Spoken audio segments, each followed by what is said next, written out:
ပျော်ရမ်းလက်ဝဲကိုဝါသနာပါတဲ့လူတွေအနေနဲ့အခုလိုမျိုးလက်ဝဲဝိုင်းလေးတွေကို online ကနေရှာပြီးတော့ join လို့ရပါတယ်။ဒါကတော့စမှုပကံဘန်ဖီမှာ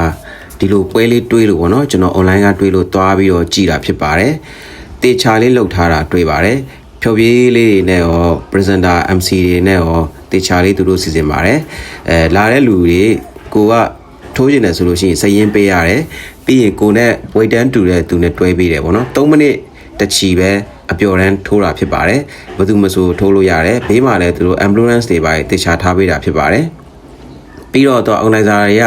မြန်မာတွေလည်းပါတယ်ထိုင်းတွေလည်းပါတယ်ထိုးတဲ့လူတွေမှာတော့မြန်မာလူမျိုးတွေရောထိုင်းလူမျိုးတွေရောအကုန်လုံးပါပါတယ်ဘယ်သူမဆိုပေါ့နော်အပျော်ရမ်းအေးဆေးဆေးလေးနဲ့ကောင်းကောင်းမွန်မွန်လေးပွဲကိုတေချာလေးစီစဉ်ထားတာတွေ့ပါတယ်